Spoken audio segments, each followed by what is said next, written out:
መጽሐፍ ሲናገር ስለ ኢየሱስ ክርስቶስ በኩር ይላልና ኢየሱስ የዋናው የእግዚአብሔር ፍጡር ከዛ እግዚአብሔር ኢየሱስን ፈጠረው ወይንም ቃልን ፈጠረ በቃል ደግሞ ዓለማትን ሁሉ ቢፈጥርስ ማለት ያው መጽሐፈ ምሳሌ ምዕራፍ 8 ቁጥር 22 ላይ እግዚአብሔር የመንገዱ መጀመሪያ ያደረገኝ ብሎ ይናገራልና እንደገናም ስለ ኢየሱስ በኩርን ወደ ዓለም ሲያገባው ይላል ዕብራውያን ላይ። ይሄ እንዴት ይታያል?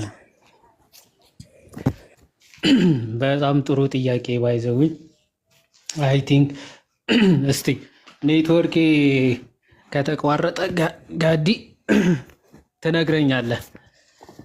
እሺ በጣም አሪፍ ጥያቄ ነው እውነት ለመናገር። አሁን እቺን ሀሳብ ማን ጠቅሶ ተከራክሮ ነበረ መሰለሽ? አሪዮስ።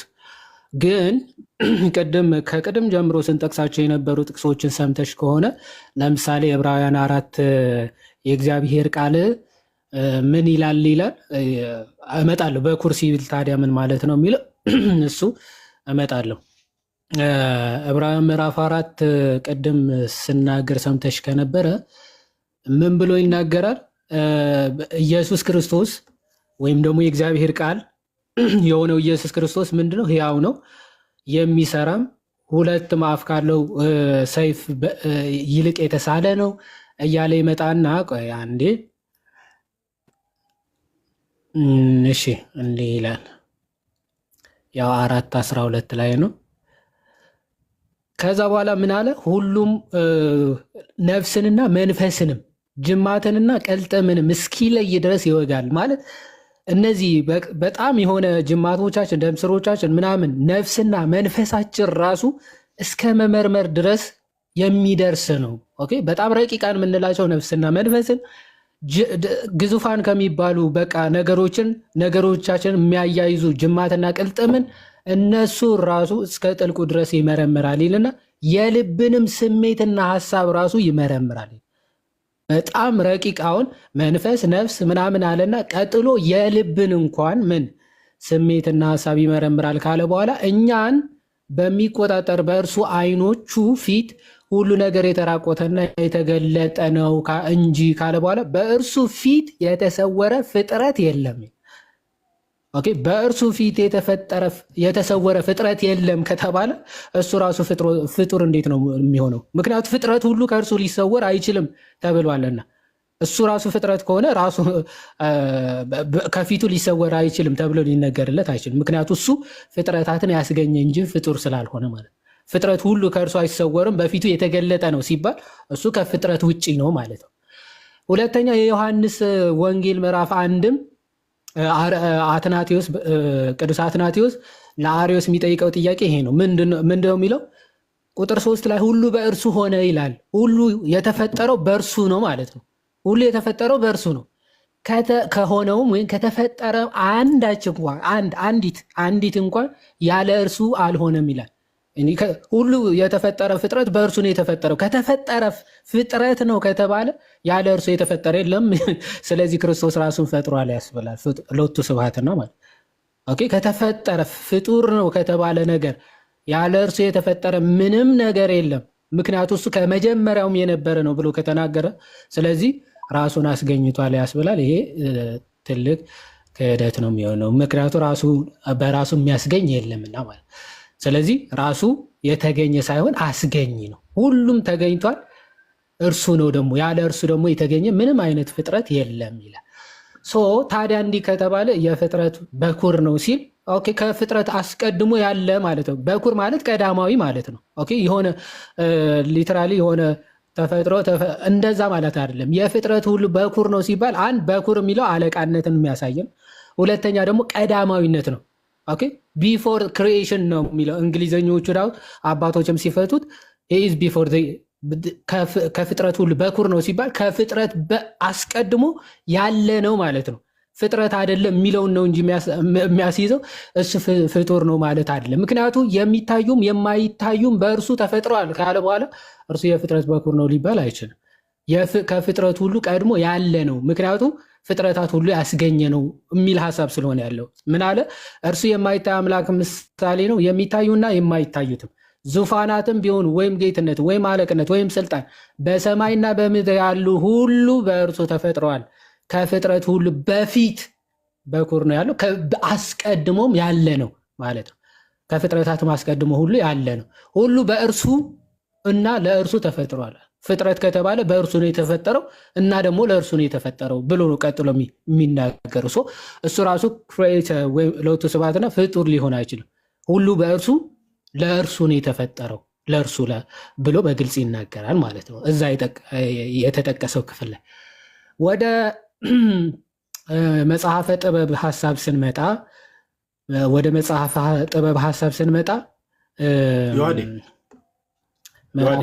ወይ መጽሐፈ ምሳሌ ላይ ያለውን ሀሳብ አንዴ እንትን ትልላታል። በጣም ከታላቅ ይቅርታ ጋር ሜይ ቢ እዚሁ ላይ በኩር የሚለው ሀሳብ ላይ አንተ ያልከውን ሀሳብ ሰፖርት እንደሚያደርግ አንድ ሀሳብ ልጨምርላት። ይህ መጽሐፈ ምሳሌ ምዕራፍ 8 ላይ ያለውን ሀሳብ ትቀጥለዋለህ። ሁዳ እየሰማሽ ነው አይደል? እየሰማሁ።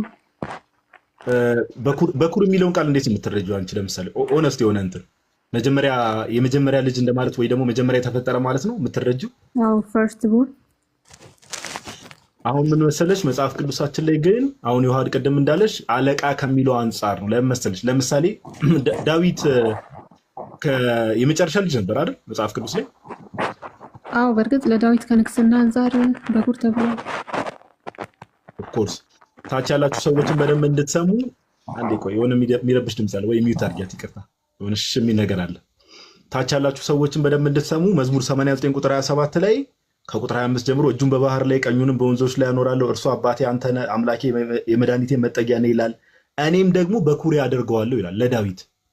ኦኬ ዳዊት ለምሳሌ የመጨረሻ ልጅ ነው። ዳዊት የመጨረሻ ልጅ ነው። ነገር ግን እኔም በኩሬ አደርገዋለሁ ከምድር ነገስታትም ከፍ ይላል ይላል። አሁን ዳዊት በኩር ሲባል እንደው ከወንድሞቹ ቀድሞ የተወለደ ኦር መጀመሪያ የተወለደ ምናምን ማለት አይደለም። በኩር የሚለው ቃል የመጽሐፍ ቅዱስ ላይ ከዚህ አንጻር ነው። ኦኬ ለክርስቶስም ዮሐድ እንዳለው ቢፎር ክሪኤሽን ፈርስት ቦርን ተብሎ ኦር በኩር ተብሎ ሲነገርለት ምንድነው ገዢ ነበረ ነው። ኦኬ ገዢ ነበር። ሁሉንም የፈጠረ እርሱ ስለሆነ ገዢ ነበረ። ከገዢነት አንጻር ነው የምንረዳው እንጂ ይሄ መጽሐፍ ቅዱሳችን በኩር ብሎ ኦፍኮርስ አንዳንድ ቦታዎች ላይ በኩር ብሎ ሲናገር ለምሳሌ ከተወለዱ ልጆች ለምሳሌ መጀመሪያ የተወለደ በኩር ይባላል፣ የቤቱ በኩር ተብሎ ይጠራል።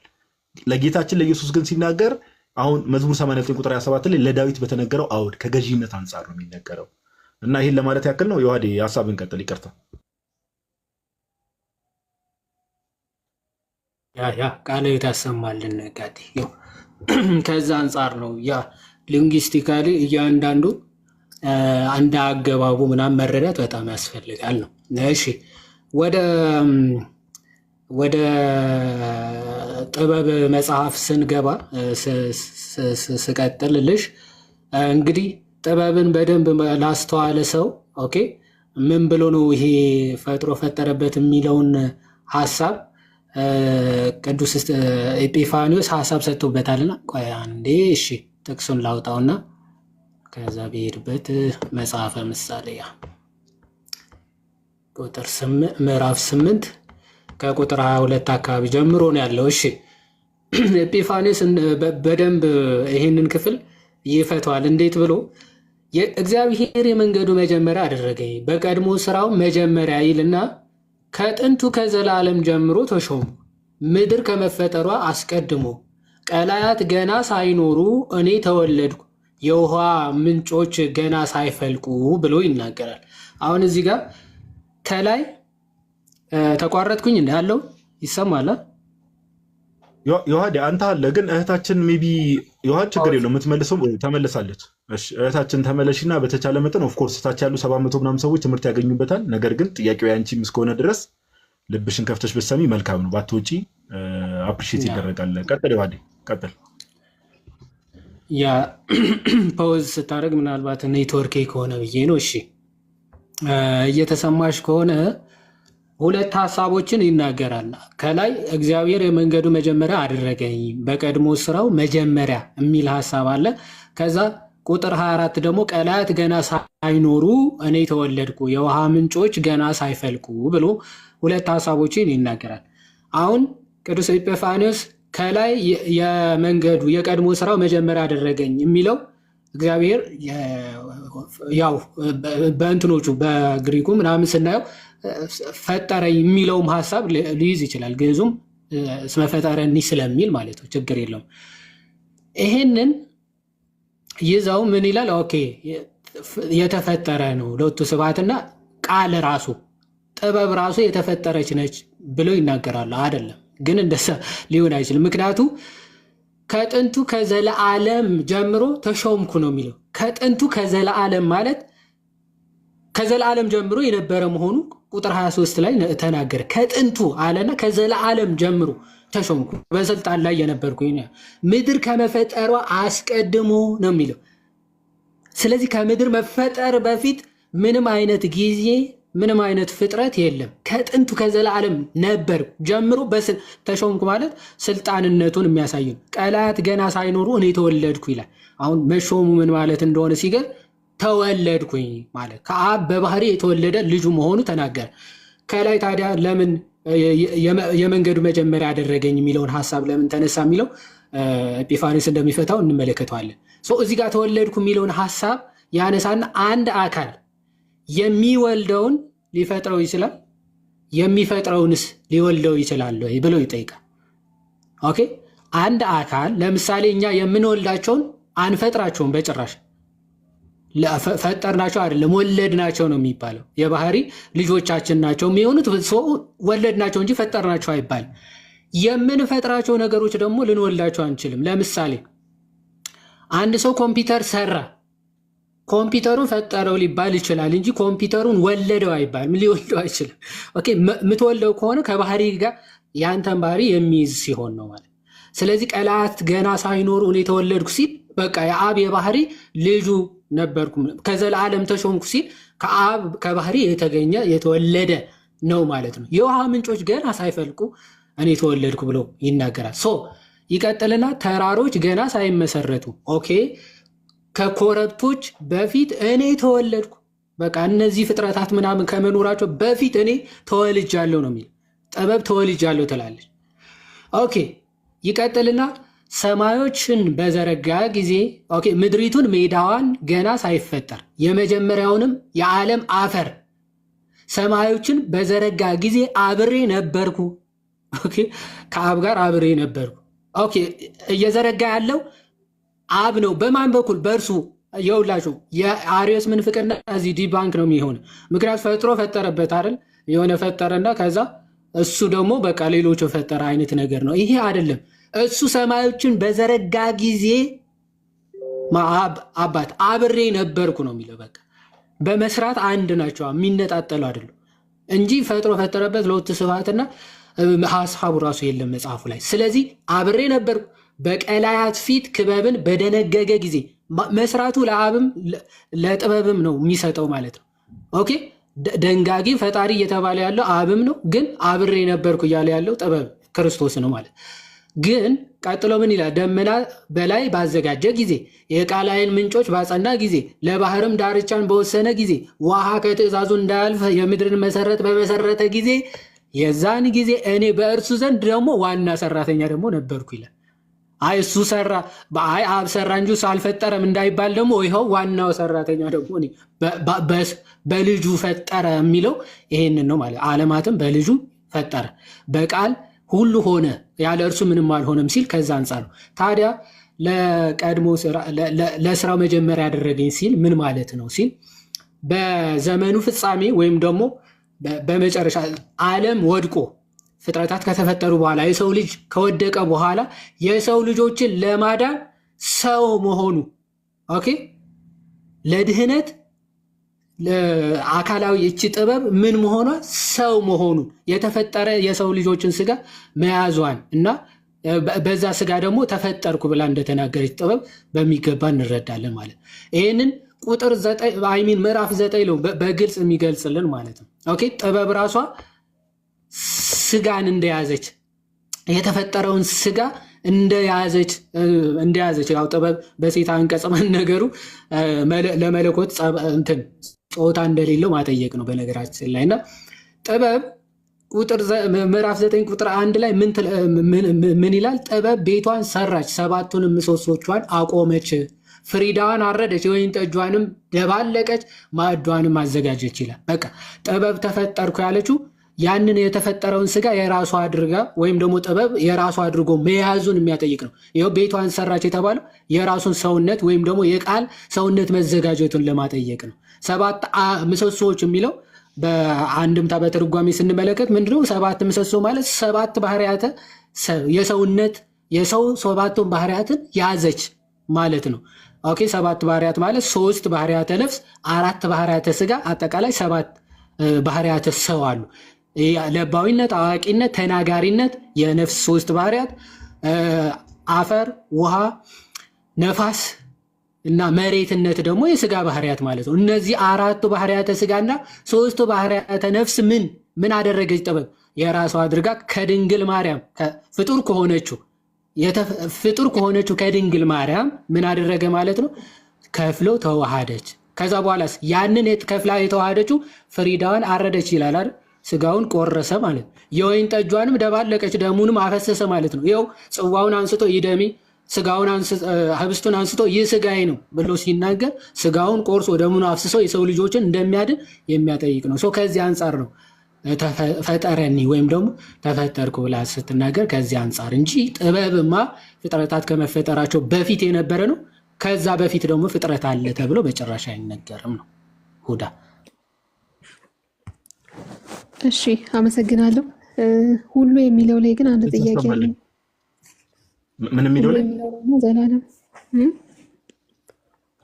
ምን የሚለው ላይ ሁሉ የሚለው ላይ እና ዘላለም የሚለው መጽሐፍ ቅዱስ እንዴት ይረዳል ማለት? አሁን ለምሳሌ አንደኛ ቆሮንቶስ ምዕራፍ 15 ላይ ምዕራፍ 15 ቁጥር 27 ነው አይ ቲንክ ሁሉን ከእግሩ በታች አስገዝቶለታልና ነገር ግን ሁሉ ተገዝተውለታል ሲል ሁሉን ካስገዛለት በቀር መሆኑ እርግጥ ነው ይላል እና ሁሉ ሲል ሁሉንም የሚያጠቃልል አይደለም ማለት ነው። እዚህ ጋር አብን አስቀርቶታል በቀር ይላል። አሁን እዚህ ያነበብሽው አንደኛ ቆሮንቶስ ምዕራፍ 15 ላይ ያነበብሽው ጥቅስ ላይ ሁሉን ካስገዛለት በቀር ይላል አይደል? ያው ይላል። ታዲያ ከሱ ውጭ ነው እንጂ ሌላ ሁሉ የሚለው አፕላይ እንደሚያደርግ እኮ እዛው ጋር ይናገራል አይደል? አዎ ይናገራል። ግን ሁሉ ሲባል ሁሉ የሚለው ዲፋይን እዛው ጋር አሁን ያነሳሽው ጥቅስ ላይ አንደኛ ቆሮንቶስ ምዕራፍ 15 ቁጥር 27 ላይ ሁሉ ይልና ሁሉ ሲል ግን ይልና ኤክሰፕሽን አለው ነው አይደል? ኤክሰፕሽን አለው። አንድ ኤክሰፕሽን አለው። እሱም ኤክሰፕሽን ይልና ሁሉን ካስገዛለት ነው። ከሱ ውጪ ሁሉ ተገዝተውለታል የሚለውን ሐሳብ ነው እንጂ ሁሉ የሚለው ቃል ሁሉን ባይዘው ሁዳቴ ሁሉ ሲል መጽሐፍ ቅዱስ ላይ ዮሐንስ ወንጌል ምዕራፍ 1 ብቻ አይደለም። አይተሽ ከሆነ ቆላሲስ ምዕራፍ 1 እኮ ቅድም ጠቅሰን ይለ ቆላሲስ ምዕራፍ 1 ቁጥር 15 አይደል? መላእክትንም ጭምር አይደል? ሁሉን መላእክትን አይደል? ኃይላ ስልጣናት ሁሉ ይልና ይዘረዝራቸዋል እኮ ጳውሎስ ጭራሽ እርግጠኛ እንድንሆን ማለት ነው። ኦኬ። እና እነዚህ ክፍሎች ላይ ሁሉ ብሎ ሲናገር ስለ ስነ ፍጥረት ነው ከእያንዳንዱ እንዲያወራ ያለው። እሺ፣ ዘላለም የሚለውን ደግሞ እንየው። አሁን ለምሳሌ ዘላለም ተሾምኩ ነው አይደል የምትለው ጥበብ። ምናልባት ሁዳይ እዛው ለመጨመር አሁን የጠቀስሽው ላይ በቀር ሲል ግን ብሎ የሆነ አካል ይጠቁማል አይደለ? ማብራሪያ ሰጥቷል። የዮሐንስ ወንጌል ግን አይተሽ ከሆነ ምንድነው የሚለው? ከሆነው አንዳች እንኳ ምንም ያለ እርሱ የተፈጠረ የለም ነው። ከሆነ ፍጡር ከተባለ አንዳች እንኳ ማለት አንድም ማለት ነው። ምንም በቃ ከሱ ውጪ ከእሱ ከፈጠረ ውጪ ምንም ፍጡር የለም ነው የሚለው። በቃ ባጭሩ ከሆነው አንዳች እንኳ እዚህ ጋር ሁሉ ሲል ግን ሁሉ ካስገዛለ በቀር አለው። እዛ ግን አንዳች እንኳ ፍጡር ከተባለ ያለ እርሱ የሆነ ምንም የለም ነው። ምንም የለም ስለሚል ምንም የቀረ ፍጡር ያለ እርሱ የተፈጠረ ምንም እንደሌለ በግልጽ ይናገራል ማለት ነው። ግን እዚሁ ላይ ይዋዲ እዚሁ ላይ አንድ ነገር ሁዳ እንደው ሜቢ አንቺን እንትን ለማለት ምናምን ነገር አይደለም። ሜቢ አሁን ከረንትሊ ሙስሊም ነሽ አይደል? ካልተሳሳትኩ። አዎ በትክክል። አሁን ነው ያነሳሻቸው ጥቅሶች ራሱ እስልምናውን እንደሚያፈርሱት ታውቂያለሽ አይደል? እኛ ትክክለኛው ማብራሪያ ሰጥተንሻል። ግን ለምሳሌ እንደው ክብር ምስጋና ለስም አጠራሩ ይግባውና ወልድን ፈጥሮ በወልድ ዓለማትን ፈጠረ የሚለው የእስልምናውን ትምህርት እንደሚያፈርሱ ታውቂያለሽ አይደል? አዎ በትክክል አውቃለሁ። ጥሩ። እሱን ተገንዝበሽ ከሆነ እየጠየቅሽ ያለሽ በጣም ጥሩ። ቀጥይ። እሺ ዘላለም ሲባል አሁን ለምሳሌ ማነው ለአብርሃም ልጆች ሳይሆን ለእስራኤላውያኖች እግዚአብሔር ሕግጋትን ሲሰጣቸው ይህ ለአንተና ለልጆች ለልጅ ልጆችም የዘላለም ኪዳኔ ነው ይላል ብዙ ቦታ በተደጋጋሚ ብሉይ ኪዳን ላይ ያንን ጠቅሶታል። ያ ኪዳን ግን ለዘላለም የተሰጣቸው ኪዳን አይደለም። ምን መሰለሽ አሁን እኛ ከቅድም ጀምሮ ዮሐዴ ያነሳውንም አድሬስ አደርግልሻለሁ። እኛ ከቅድም ጀምሮ ለምሳሌ ሜቢ ሰምተሽ ከሆነ እኔ መግቢያ ላይ ስናገር ዮሐንስ ለኢየሱስ ምንድን ነው ክብር ይሁን ሲል ለዘላለም ነው ወይስ ከዘላለም እስከ ዘላለም ነው ያለው? ከዘላለም እስከ ዘላለም ከአለው አየሽ፣ ፍሮም ኢተርኒቲ ነው። ከማለት እኔ ይሁዳ እርግጠኛ ነኝ ሁለታችንም አማርኛ ነው የምንናገረው። ከዘላለም እስከ ዘላለም የሆነ አካል ከተባለለት ለዘላለም የማይኖር አካል እንደዚህ ተብሎ ሊነገርለት ይችላል። ራሱ ከሚል ካለው ሊነገርለት ይችላል። እየጠየኩት ከጥበብ አንጻር ነው። ጥበብ ከዘላለም ጀምሮ ተሾምኩኝ አይደል ያለችው? ጥበብም ታዲያ ከእኮ ነው የምትለው። ከዘላለም ከማለት ፍሮም ነው። አሁን አንቺ ለዘላለም የሚል ነው ያመጣሽው አይደል? ኦኬ አይለያዩ። ከዘላለምና ለዘላለም ይለያያሉ። ባይዘው ይለያያሉ። ጥበብ ዮሐዴ ቅድም አይደል ካልተሳሳትኩ ከዘላለም ነው አይደል? ጥበብ ላይ የሚለው ያለው ከዘላለም ነው። ያ ፍሮም ነው። ከዘላለም ማለት ለዘላለም የማይኖር አካል ከዘላለም ተብሎ ሊነገርለት አይችልም። እሺ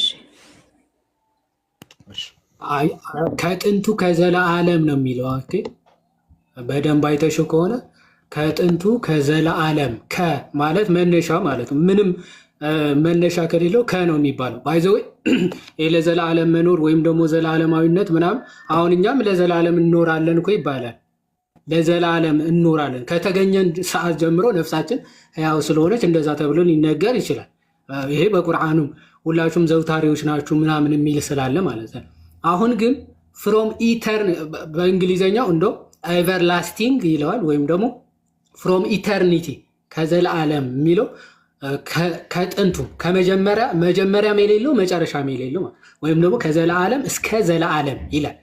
ኦኬ በዚህም መጀመሪያ የለው በዛ መጨረሻ የለውም ማለት ኢተርኒቲ ማለት እንደዛ ነው። መጽሐፍ ቅዱስ ስለ ክርስቶስ ሲናገር ፊተኛውና ኋለኛው ሲል እኮ በቃ እሱ ነው ጀማሪው፣ መጀመሪያም ያለው እሱ ነው፣ መጨረሻም ፍጥረታትን የሚያስቀራቸው ኦኬ የሚጠቀልላቸው እሱ ነው ማለት ነው። በቃ አስጀማሪው ጠቅላዩ እሱ ነው ማለት ነው።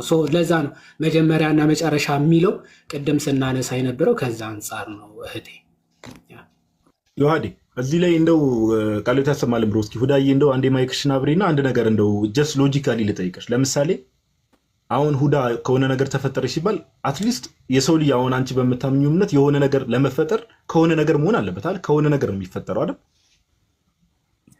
አዎ። ስለዚህ የሆነ አካል ከሆነ ነገር የሚፈጠር ከሆነ ያ የሚፈጠርበት ለምሳሌ ሁዳ ከሆነ ለምሳሌ ምሳሌ ነው የምልሽ። ኦኬ ከጭቃ ከምናም ለምሳሌ ሁዳ ተፈጠረች፣ የመጀመሪያ ፍጥረት ሆነች ተፈጠረች ከተባለ ያ ጭቃ መጀመሪያ ከአንቺ ቀድሞ ያ ጭቃ ፍጥረት ሆኖ መኖር አለበት አይደል? አዎ። ስለዚህ አሁን ቅድም ከወልድ አንጻር ግን ከቃል ከጌታችን ኢየሱስ ክርስቶስ ከሆነውም አንዳች እንኳን ያለ እርሱ የሆነ የለም ሲባል ሁሉ ኢማጂን የተፈጠረው ነገር በሙሉ በእርሱ ከተፈጠረ እሱ እንዴት ፍጡር ይሆናል? ሎጂካሊ አስቢ ውስጥ ለምን እሱ ለመፈጠር ራሱ የሆነ ከሱ በፊት የሆነ አካል የሆነ ነገር መኖር አለበት። ወይ ከነፋስ መሆን አለበት አይደል? ወይ ከእሳት መሆን አለበት አይደል? ወይ ከውሃ መሆን አለበት፣ ወይ ከሆነ ነገር መፈጠር መቻል አለበት አይደል? ነገር ግን የተፈጠረው ነገር በሙሉ ራሱ በእርሱ ከተፈጠረ እሱ እንዴት ፍጡር ይሆናል? ልክ ነው። ሌላ ጥያቄ ካለሽ ሜቢ እንደዚሁ በእግዚአብሔር በረዳና ባገዘን መጠን ሌላ ጥያቄ ካለሽ እዚህ የክርስቶስ አምላክነት ላይ ያነሳናቸውን ሀሳቦች ሰምተሻል። አንድ ሁለት ጥያቄ ልንፈቅድልሽ እንችላለን። ከባህሪ አምላክነቱ አንጻር ጥያቄ ካለሽ ሜቢ ሌላ የምታነሺው ጥያቄ ካለ። እሺ እግዚአብሔር ሁሉን አዋቂ ነው። ያው ከእግዚአብሔር ባህሪያት አንዱ ሁሉን ማወቅ ነው አይደለ? ኢየሱስ ክርስቶስ ስለ መጨረሻዋ ቀን ወይንም ስለዛች ሰዓት የሰማይ መላእክት ይሁኑ ወይ ልጅም ቢሆን አያውቅም ይላል ከአብ በቀር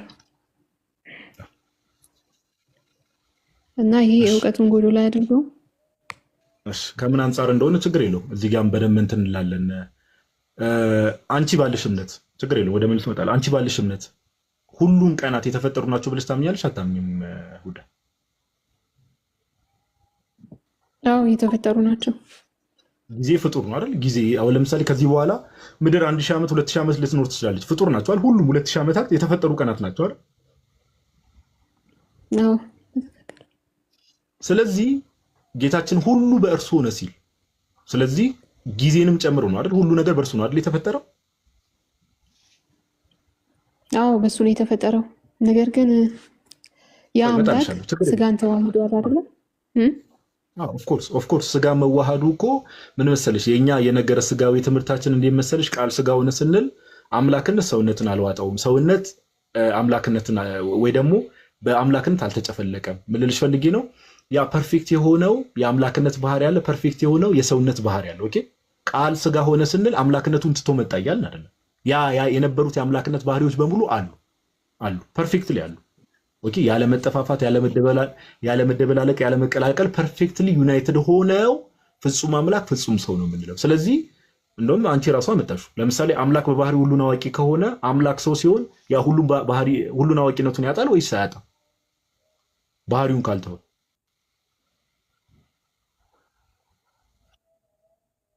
ኤግዛክትሊ ምን ልልሽ ፈልጌ ነው፣ ቀለል ባለ በቃ ማይክሽን እንትን አድርጊውና ምንድን ነው ከምን አንጻር ነው እዛ ጋር የተቀመጠው የሚለውን ነገር የተወሰነ ሀሳብ ልስጥበት። ማቴዎስ ወንጌል አይ ቲንክ ምዕራፍ ማቴዎስ 24 ሁሌም ጋይስ ታች ያላችሁ ሰዎች ሜይ ቢ ሌላ ቤተ እምነት ምናምን ሰዎች ካላችሁ መጽሐፍ ቅዱስ ኦኬ አንድ ነገር ልንገራችሁ፣ ስለ መጽሐፍ ቅዱስ ማወቅ ያለብን ነገር መጽሐፍ ቅዱስ ላይ ያሉ ሀሳቦችን ይሄ መጽሐፍ ቅዱስ የእግዚአብሔር ቃል የሚለው መጽሐፍ ቅዱስ ይዞ በጣም በክርስትና ስም ብዙ ቤተ እምነቶች አሉ። ብዙ በክርስትና ስም ፕሮቴስታንቲዝም አለ፣ አድቬንቲስቱ አለ፣ ጆቫ ዊትነሱ አለ፣ ኦንሊ ጂሰሱ አለ። ለምሳሌ ከመጀመሪያው ክፍለ ዘመን ጀምሮ ብንመለከት እና አሪዮስ ነበሩ። ያው ግኖስቲኮች የተወሰነ መጽሐፍ እየቀየሩ ቢሆን ንስጥሮሳውያን አሉ። ብዙ ሰው ይህን መጽሐፍ ቅዱስ የእግዚአብሔር ቃል ነው ብሎ ተቀብሎ ነገር ግን ብዙ ጊዜ ሰው የሚሳሳተው ምን ላይ ነው ከተባለ ኢንተርፕሪቴሽን ኦፍ ዘ ባይብል መጽሐፍ ቅዱስ በውስጡ ያለውን የእግዚአብሔር ሀሳብ እንዴት እንረዳው፣ ኦኬ ትክክለኛው ሀሳብ የቱ ነው፣ ትክክለኛው ትርጓሜ አረዳዴቱ ነው የሚለው ነው። ይሄንን ደግሞ ቤተክርስቲያናችን ከዛሬ 2000 ዓመት ጀምሮ የነበረች ቤተክርስቲያን ከሐዋርያት ጀምሮ የመጣውን ትክክለኛ ትምህርት በሐዋርያን አበው በኩል ጠብቃ ይዘው መጣለች። ኦኬ ስለዚህ መጽሐፍ ቅዱስን በቤተክርስቲያን ማይንድ ሴት የምንረዳው እነ ቅዱስ አትናቴዎስ፣ እነ ቅዱስ ኢሬኔዎስ፣ እነ ቅዱስ ፖሊካርፕ፣ እነ ቅዱስ አግናጤዎስ በተረዱበት በዛ ማይንድ ሴት የምንረዳው። እኔ ጋዲሳ ዛሬ ተነስቼ የሆነ የመጽሐፍ ቅዱስ ጥቅስ ላይ ይሄ እንዲህ ማለት ነው እኔ እንዲህ ይመስለኛል ብዬ መፍታት አልችልም። ስንፈታም የምንፈታው ከምን አንጻር ነው ከተባለ እነ ቅዱስ ዮሐንስ አፈወርቅ የቤተክርስቲያን አባቶች በፈቱበት በዛ አፈታት ነው የምንፈታው። ኦኬ ብዙ ጊዜ ቤተ እምነትም የበዛበት በክርስትና ስም ያለ ቤተ እምነት በዚህ ልክ የበዛው ሰዎች በራሳቸው አረዳድና በራሳቸው ፍቃድ መጽሐፍ ቅዱስን ስለሚፈቱ እኛ እንደዛ እናደርግም ኦርቶዶክሳውያን። ከዛ ባለፈ መጽሐፍ ቅዱስ ላይ ኦኬ መጽሐፍ ቅዱስ የእግዚአብሔር ሐሳብ ነው በውስጥ ያለው ሐሳቡን ነው የምንወስደው። ኦኬ ለምሳሌ አንድ መጽሐፍ ቅዱስን ለመፍታት ሌላ መጽሐፍ ቅዱስ ክፍል ላይ ልንሄድ እንችላለን፣ ግን ይህንን ክፍል እንፍታው ጀስ ለመግቢያ ያክል እንዲሆናቸው ማቴዎስ 24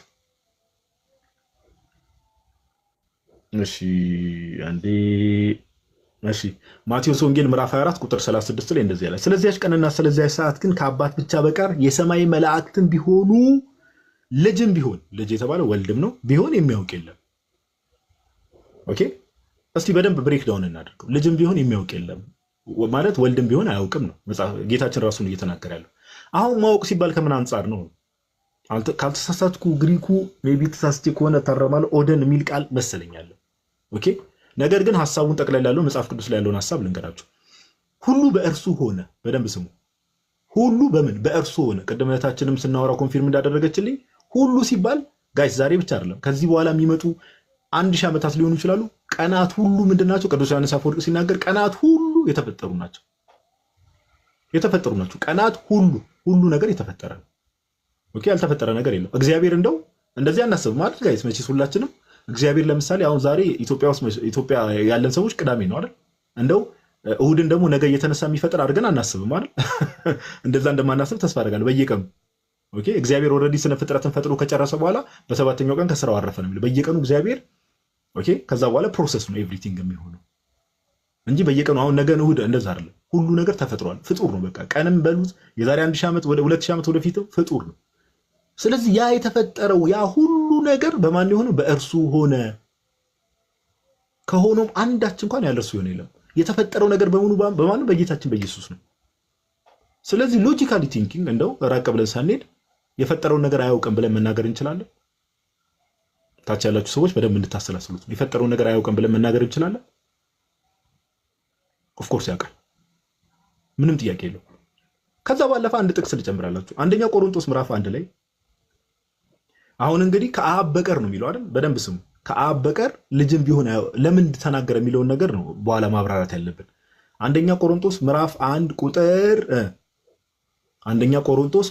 ቁጥር 24 ላይ እሺ፣ አብ ለምሳሌ አንደኛ ቆሮንቶስ ምዕራፍ 1 ቁጥር 24 ለተጠሩት ግን አይሁድ ቢሆኑ የግሪክ ሰዎችም ቢሆኑ የእግዚአብሔር ኃይልና የእግዚአብሔር ጥበብ የሆነው ክርስቶስ ነው ይላል። እዚህ ጋር እግዚአብሔር የተባለው ማን ነው? አብ ነው። የአብ ኃይልና የአብ ጥበቡ ማን ነው? ክርስቶስ። ክርስቶስ ስንል እንግዲህ መሲሁ ማለት ነው። ያ በስጋ የተገለጠው የአብ ጥበቡና ኃይሉ ጌታችን ኢየሱስ ማቴዎስ 24 ላይ ከአብ ብቻ በቀር ማንም አያውቅም። ስለዚህ አብ ብቻ ነው የሚያውቀው፣ ወልድ አያውቅም አይነት ነገር። ግን እዚህ ጋር የአብ ጥበቡ ራሱ ማን ነው? ጌታችን ኢየሱስ ነው ጋይዝ። ኦኬ፣ የአብ ጥበቡ ጌታችን ኢየሱስ ከሆነ አብ ያወቀውን ወልድ ያውቃል ማለት ነው። በቃ ጥበቡ እየተባለው ጥበብ ኦኬ፣ ኖሌጁ እሱ ነው። ኦኬ ኦኬ፣ ዊዝደሙ የአብ ጥበቡ ከሆነ አብ የሚያውቀው ነገር በሙሉ ማን ያውቃል ማለት ነው? ወልድ ያውቃል። ለምሳሌ እንዲህ በምድራዊ ነገር እንደው ቀለል አድርጌ ዮሐዴ የኔ ጥበብ ነው ብዬ ብናገር እኔ የማውቀው ነገር ዮሐዴ ያውቃል። በቃ ባይ ዲፎልት ኦኬ ያውቃል። ስለዚህ ጌታችን ኢየሱስ ክርስቶስ የአብ ጥበቡና ኃይሉ ነው። ስለዚህ አብ የሚያውቀውን ነገር በሙሉ ወልድ ያውቃል። ሶስተኛ የምንናገራቸውን መጽሐፍ ቅዱስን በምልአቱ የምንረዳው እኛ ክርስቲያኖች። ሶስተኛ ጌታችን ኢየሱስ ክርስቶስ እንደው አያውቅም ሳይሆን በዕለቱ የሚፈጠሩ ነገሮችን በዕለቱ አክቹዋሊ ሀፕን የሚያደርጉ እያንዳንዱን አመጣጡን ለምሳሌ አንድ ክፍል ወደፊት ሄዳችሁ ብትመለከቱ ማቴዎስ ወንጌል ምዕራፍ 25 ላይ ሄዳችሁ ብትመለከቱ ኦኬ ማቴዎስ ወንጌል ምዕራፍ 25 ቁጥር 31 ላይ ሄዳችሁ ብትመለከቱ የሰው ልጅ እንዴት እንደሚመጣ በጎችና ፍየሎች በፊቱ እንደሚሰበሰቡ በቀኝ በኩል ያሉትን ምን እንደሚላቸው ራሱ ጌታችን ኢየሱስ ምን እንደሚላቸው ኦኬ በግራ በኩል ያሉትን ምን እንደሚላቸው እናንተ ለሰይጣንና ለመላእክቱ ወደተዘጋጀ ወደ ዘላለም እሳት ሂዱ ይላቸዋል። በቀኝ በኩል ያሉትን ደግሞ ከዓለም ከተፈጠረ ጀምሮ ወደ ተዘጋጀላችሁ ወደ እግዚአብሔር መንግስት ሂዱ ኦኬ ሲላቸዋል። ኤግዛክትሊ በዛ ቀን የሚፈጠረውን አመጣጡን ሁሉ ነገር ደግሞ ቀጣይ ምዕራፍ ላይ ሲነግራቸው ኤግዛክትሊ ምን እንደሚላቸው ሁላ ኦኬ። ቀደም ያልኳችሁ ሁለት ፕሪሚሶች አሉ። ሶስተኛ ፕሪሚስ እንጨምሩበት። አራተኛ ደግሞ ቅዱስ ኢሬኒዮስ እንደሚናገረው ለምሳሌ ለስጋዊ ነገር ሁሉ ነገር አይነገረውም። ኦኬ ለምሳሌ አሁን እንደው ለምን በአፍጢማችን አንደፋ እኔና ዮሐዴ እንደው ብድግ ብለን እግዚአብሔር ሆይ እንደው የመጨረሻውን ቀን አሳውቀ ምናምን። አሁን ሐዋርያት ለምሳሌ በዛ ጊዜ አይደል ስለመጨረሻው ዘመን ነገር ነው አይደል ያሉት። መቼ እንደሚሆን ቢነግራቸው ምን ሊጠቅማቸው? አያችሁ፣ ለስጋዊ ነገር ሁሉ ነገር አይገለጥም። ኦኬ እግዚአብሔር ብቻ የሚያውቃቸው ነገሮች አሉ። ለስጋዊ ነገር ሁሉ ነገር አይገለጥም፣ ለሁሉ ነገር አይነገርም።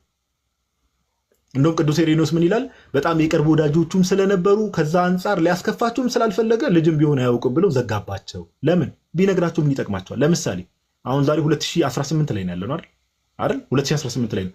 እንደው የዘመን ፍጻሜ የዓለም ፍጻሜ የዛሬ 600 ምናምን ዓመት ነው የሚሆነው። ስለዚህ ማለት 2600 ምናምን ዓመተ ምህረት ላይ የዓለም ፍጻሜ ይሆናል ተብሎ ቢነገረንስ? እንደነው ዘመን ሰዎች ነው የምንሆነው። በቃ ጊዜ ያለን ትንሽ ዘና እንበል ፈታ እንበል ከዛ እያለ ነው በቃ መጥፊያችን ነው የሚሆነው። ስለዚህ እግዚአብሔር ብቻ የሚያውቃቸው ነገሮች አሉ፣ ለሰው የማይነገሩ ነገሮች አሉ፣ እግዚአብሔር ለሰው የሚገልጣቸው ነገሮች አሉ። ለዛ ነው ለሐዋርያትም ይሄንን ነገር ልጅም ቢሆን አያውቅም ብሎ ሲከለክላቸው ቅዱስ ኢሬኒዮስ በዚህ መልኩ ይናገራል። አሁን የምንናገራቸው ነገሮች በሙሉ ፐርፌክትሊ ሪዜምብል የሚያደርጉት ጌታችን ኢየሱስ ክርስቶስ እንደሚያውቅ ነው። የመጨረሻው ግን ኦኬ አምስተኛ ግን በአይሁድ ስርዓት ኦኬ በአይሁድ ስርዓት ምን የሚባል ነው? ይሄ ዲክሌር ከማድረግ አንጻር ይፈታል ወይ ደግሞ ከማሳወቅ አንጻር ልጅም ቢሆን አያውቅም። ቅድም ቃሉን ካልተሳሳትኩ ኦደን መሰለኝ የግሪኩ ቃል የሚለው ተሳስቼ ከሆነ ሜይ ቢ ዮሐዴ ቼክ አድርግና ታሳውቀኛል። ኦደን የሚል ቃል መሰለኝ ያለው እና ዲክሌር ማድረግ ተብሎ ይፈታል። ማሳወቅ በአይሁድ ልማድ ያው ጌታችን ኢየሱስ ክርስቶስ እንደምታውቁት ሙሽራ ነው፣ ቤተክርስቲያን ሙሽሪት ናት። በአይሁድ ልማድ የሙሽራና የሙሽሪትን የሰርግ ቀን የሚያውጀው አባት ነው።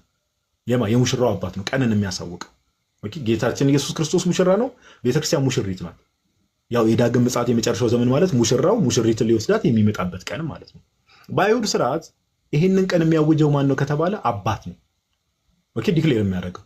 ስለዚህ ጌታችን ዳግም መጥቶ ቤተክርስቲያንን የሚወስድባት ቀን፣ ዳግም ለፍርድ የሚመጣበት ቀን፣ የዚያችን ቀን አባት ነው ዲክሌር የሚያደርገው፣ አብ ነው ዲክሌር የሚያደርገው። ኦኬ ገና ነው እያላቸው። ስለዚህ ከዚህ አንጻር እነዚህ ሁሉ ያነሳናቸው ማስረጃዎች ኦልሞስት 4-5 ማስረጃዎችን እንትን ብዬልሻለሁ። መጽሐፍ ቅዱስ ቢብሊካሊ ከአባቶችም አንጻር ከዚህም አንጻር ነገሮች ይፈታሉና፣ ነገር ግን ሁሉም በአንድ ድምፅ ሆነው የሚመሰክሩት ነገር ምንድነው ከተባለ ወልድ አያውቅም ሳይሆን ያውቃል። ኦኬ ለምን? የእግዚአብሔር ጥበቡና ኃይሉ ስለሆነ ጌታችን ኢየሱስ። እና ሜቢ ዋድ የምጨምረው ነገር ካለ እዚህ ሀሳብ ላይ የተወሰነ ነገር ጨምርላት። ሜቢ አድሬስ ያላረኩት ጉዳይ ካለ ቃሌ ታሰማልን። በጣም ጸዴ እንትን ነው ማለት ያው የግሪኮ እንደሱ ነው የሚለው ትክክል ነው። ዲክሌር ማድረግ ወይም ደግሞ መግለጽ መናገር ምናምን ተብሎ ሊፈታ ይችላል። እሱ አይ ቲንክ 2ኛ ቆሮንቶስ ምዕራፍ 3 ላይ ነው ሐዋርያ ቅዱስ ጳውሎስ ክርስቶስ ከመሰቀሉ ወይም ከክርስቶስ መስቀል በቀር ሌላ እንዳላውቅ ቆርጬ ነበረ ይላል። ሌላ እንዳላውቅ ሲል በቃ ስለ ሌላ ነገር መመስከር መናገር አልፈልግም ማለቱ እንጂ ምንም እኔ ሌላ ምንም ማወቅ አልፈልግም ማለቱ አይደለም። እንዳላውቅ ሲል በቃ እሱን ከመመስከር ውጪ ሌላ መመስከር አልፈልግም፣ መናገር አልፈልግም፣ ማሳወቅ አልፈልግም ማለት ነው። ሰው ክርስቶስ ይህንን ቃል ሲናገር በቃ አልገልጽላችሁም አላሳውቃችሁም ነው። እዛው ባይዘው ማቴዎስ 24 እዛው ዝቅ ብለን ብንመለከት ራሱ የጌታ መምጫ አታውቁምና ነው የሚላቸው። በቃ የመምጫ ቀን አልነግራችሁምና ተዘጋጅታችሁ ኑሩ ነው የሚላቸው እንጂ አናውቅም አይደለም። የሚመጣበት ራሱ ነው። እንደውም ምን ብለው አትናቴዎስም አውግስቲንም ይህንን ክፍል ሲያብራሩ ክርስቶስ አስቀድሞ ምልክቶቹ ተናግሯላል። በቃ ቀኑ ሲቃረብ ይሄን ይፈጸማል ብሏል። ከዛ ግን ቀኑ አያውቀውም ማለት ምን እንደማለት መሰላችሁ? ሰው የሆነ ቤት ጠይቋችሁ ከዛ ከቤቱ አጠገብ እንዲህ አይነት ምልክት አለ፣ ቀይ በር አለ፣ ግን ቤቱን አላውቀውም እንደማለት ነው። ዳዝንት ሜክ ሴንስ። ቀኑ ሊቀርብ ሲል የሚታዩ ምልክቶች እነዚህ ናቸው ብሎ ተናግሮ አይ ቀኒቷ ግን አላቃትም ማለት ሊትራሊ ሊንጉስቲካሊ ራሱ ሀላሲ ነው። ምክንያቱም ቤት ጠቁሙ ተብላችሁ እንዲህ ከሱ በፊት ያሉ ቤቶች በቆርቆሮ የታጠረ እንዲህ አይነት ፖል ያለው ምናምን ነው፣ ከሱ ቀጥሎ ያለው ቤት ነው ካላችሁ ሊትራሊ ቤቱም ያውቀዋል ማለት ነው። ከዚህ አንጻር ክርስቶስ ቀኑ ሲቀርብ እንዲህ ይፈጸማል፣ እንዲህ ይሆናል፣ እንዲህ ይደረጋል።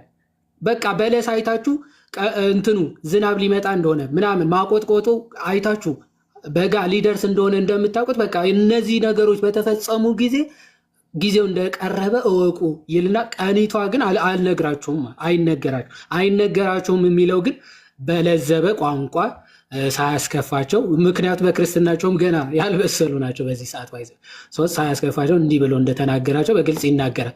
ብችን ብቻ ማቴዎስ 24 እዛው ያለችው ክፍል ዝቅ ብዬ ያለችው ክፍል አንብቤ ልጨርስ፣ ምክንያቱ በሰፊው በአሪፍ አድርገ ስለሄድክበት ማለት እንዲህ ይላል። እዛው ትንሽ ዝቅ ስንል ምሳሌውን ከበለስ ተማሩ ምናምን እያላቸው ይመጣና ቁጥር 37 ላይ የኖህ ዘመን እንደነበረው የሰው ልጅ መምጣት እንዲሁ ይሆናል።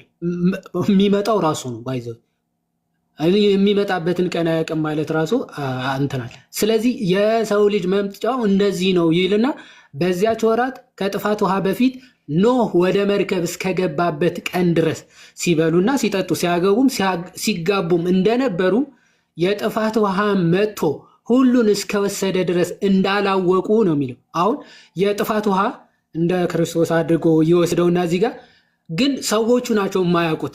ውሃው እስኪመጣ ድረስ ምንም አያውቁም። ይበላሉ፣ ይጠጣሉ፣ ያገባሉ፣ ይጋባሉ። ኦኬ መርከብ ስሩ ተዘጋጁ ተብለው ነበር። አይቶ ችግር የለውም ብለው እየበሉ እየጠጡ እያገቡ ምናምን ነበረ። የሰው ልጅ መምጣት ደግሞ እንዲህ ነው። በቃ ድንገት ነው የምመጣው ማለት ነው። ማለት ቀኒቱ አልነግራችሁም፣ ድንገት ነው።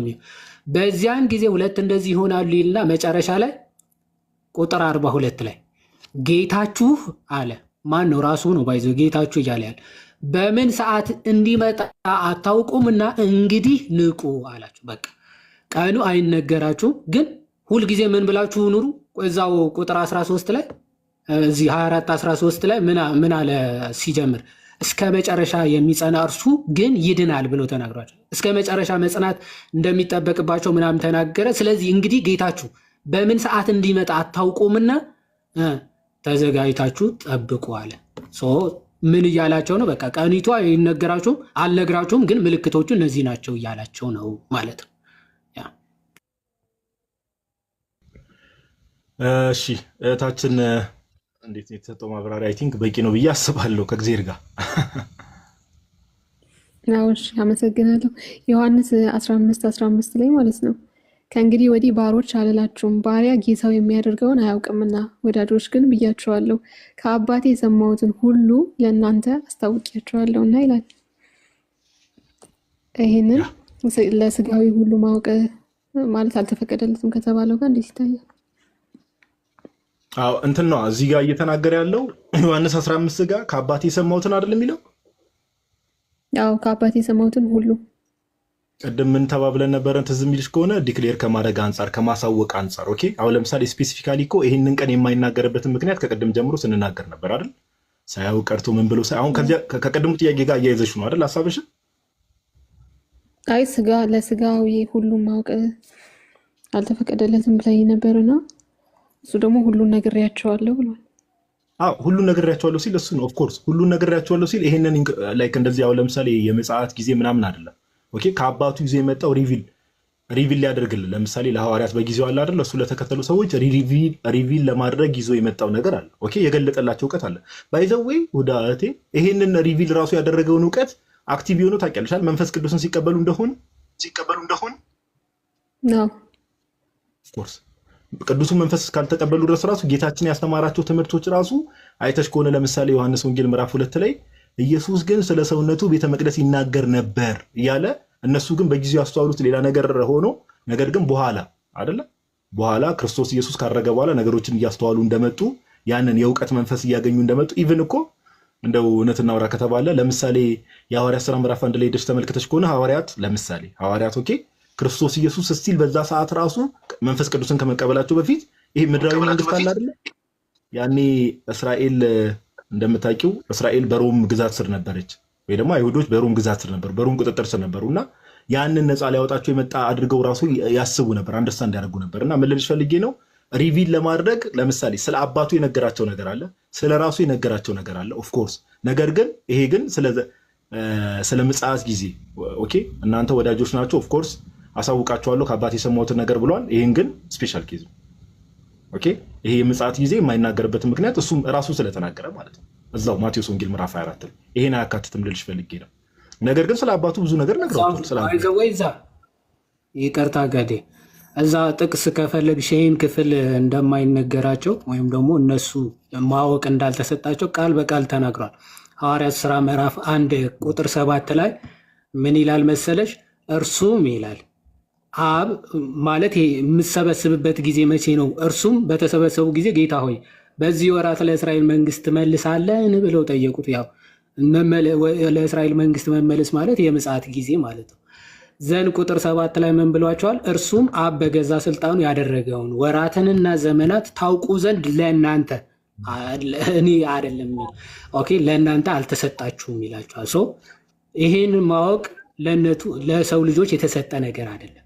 ኦኬ ለሰዎች ይህንን ቀኑ ወራቱ ጊዜው የማወቅ እንትኑ አልተሰጣቸውም። ከዚህ አንጻር አልተነገራቸውም ማለት ነው። እና ዮሐንስ 16ም ይናገራል ባይዘው እንትን ልነግራችሁ የምወደው ብዙ ነገር አለኝ፣ ነገር ግን አሁን ልትሸከሙት አትችሉም ይላችኋል። መሸከም የሚችሉበት መንፈስ ቅዱስ ደግሞ መጥቶ የሚያግዝበት ሰዓት ደግሞ አለ። ከዛ አንጻር የሚታዩ ነገሮች አሉ። ያ ከመናገርም አንጻር አሁን ዮሐኔ እንዳለው ከመናገር ቅድም አንድ ነገር ነገርሽ ነበር የምታስታውሺ ከሆነ እግዚአብሔር ብቻ የሚያውቃቸው ነገሮች አሉ። ከዛ በኋላ ደግሞ እግዚአብሔር ደግሞ ለሰዎች የገለጣቸው ነገሮች አሉ። ኦኬ እግዚአብሔር ብቻ የሚያውቃቸው ነገሮች አሉ። ይህን ማወቅ ያስፈልጋል። እንደው ለምሳሌ ጌታችን ኢየሱስ ክርስቶስ ለሐዋርያት ሁሉ ነገር ገልጧል ሲባል እንደው ኢች ኤንድ ኤቭሪ ዲቴል ስለ እግዚአብሔር ጥልቅ የሆነውን ነገር ምናምን ነገር አይደለም። እያንዳንዱን ነገር ዲቴል የሆነው ስለ እግዚአብሔር በፍጹም እሱን ቅዱሳን መላእክት ራሱ ዲቴል የሆነው እያንዳንዱ ጥልቅ የሆነው ነገር ስለ እግዚአብሔር አያውቁ። እግዚአብሔር ግን በገለጠው መጠን ነው ሰው የሚያውቀው። ኦኬ። ስለዚህ እግዚአብሔር የያዘው ነገር አለ፣ እግዚአብሔር ብቻ የሚያውቀው ነገር አለ፣ ፍጥረቱ ደግሞ የሚያውቀው ነገር አለ። አሁን ዮሐዴም እንደነገረች ለምሳሌ ለእናንተ ማወቅ አልተሰጣችሁም እያለ የሐዋርያት ሥራ ምዕራፍ 1 ከማድረጉ በፊት ይህን ነገር ሲነግራቸው እንመለከታለን ጌታችን ኢየሱስ እና ከዚህ አንጻር ነው እና ደግሞ አንድ ነገር እየሰማችኝ ነው አይደል ሁዳ? አንድ ነገር እዚህ ላይ ለመጨመር ያክል ለምሳሌ አስተውለሽ ከሆነ መጽሐፍ ቅዱስ ላይ ብዙ ቦታ ላይ አንዳንድ ነገሮችን ጌታችን ኢየሱስ ክርስቶስ ለምሳሌ አይደል ሐዋርያትን ፈቀቅ አድርጎ አይደል ወይ ደግሞ ላይክ በተራራዋ ላይ ሆኖ ለነሱ ብቻ ሐዋርያትን ብቻ ሰብሰብ አድርጎ ለሌሎቹ ማወቅ አልተሰጣችሁም ለእናንተ እያለ ይነግራቸዋል አይደል? ለእናንተ እያለ ይነግራቸዋል። ለምሳሌ ከሌሎቹ አይሁዶች በተለየ ደግሞ ሐዋርያት ብቻ ለሐዋርያት ብቻ ይገልጥላቸው የነበረው ነገር ነበር። ለምሳሌ ኦኬ፣ ከዚህም አንጻር የእግዚአብሔርን የሆነ ነገር ለሐዋርያት ብቻ ደግሞ የሚገልጠውም ነገር ነበረና ከዚህ አንጻር ነው የምንረዳው እህታችን። እሺ፣ በጣም ነው የማመሰግነው ስለሰጣችሁኝ ምላሽ እና ታይም አመሰግናለሁ። እግዚአብሔር ያክብርልን። እግዚአብሔር ከአንቺ ጋር ይሁን። እንግዲህ እግዚአብሔር ያበርታሽ። እግዚአብሔር ከአንቺ ጋር ይሁን እህታችን። እናመሰግናለን።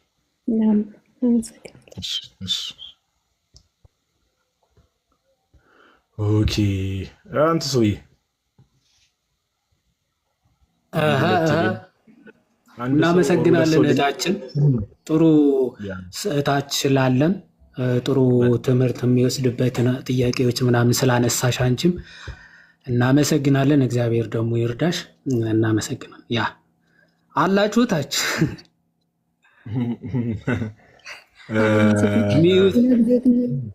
ስለ ሰው ልጅ ውድቀትና ድህነት መጠየቅ እፈልጋለሁ እና የሆነ የጥያቄ ፕሮግራም ሲኖራችሁ ወይም ደግሞ የተወሰነ ጊዜ ከላስ እንትን በይና አሁን ዛሬ እንዳልኩሽ ያው ነገ ጠዋት ቅዳሴም ስላለ ምናምን ነገር ያው ሰፋ ያለ ሀሳብ እውነት ለማውራት እግዚአብሔር በሚያውቀው ይሄ የሰው ልጅ ውድቀት እንዴት ነው ሀፕን ያደረገው ከዛ እግዚአብሔር ደግሞ ለምን እንዴት አዳነን ምናምን የሚለውን ሀሳብ ሰፋ ያለ ሀሳብ ስለሆነ ፎሎ አድርጊ፣ እኔንም ፎሎ አድርጊ፣ ዮሐድንም ፎሎ አድርጊውና ልክ ላይቭ አሁን ለምሳሌ እኔም ፎሎ ስታደርጊ ጥያቄ ያላችሁ ብለን ስንከፍት እኔ ፎሎ ካደረግሽ ላይቭ ኖቲፊኬሽኑ ከላይ ስለሚመጣልሽ ከዛ ጥያቄ ያላችሁ ብለን ስንገባ ቀጥታ ያኔ መጥተሽ መጠየቅ ትችላለሽ። በደስታ እንመልሳለን። እሺ፣ ሁለታችሁንም አድርጌ ያለው ከዚህ በፊት እሺ፣ አመሰግናለሁ። ዘናደ እሺ፣ ሰላም ደግ እግዚአብሔር ካንቺ ጋር ይሁን። እሺ፣ አዳሙ ግርማ የሚል ዩዘር ነኝ በተደጋጋሚ አስገባኝ ስትል ነበርና እስቲ ቆይ እኔ አሁን ሌላ ቤተ እምነት ሆነ ነው ጥያቄ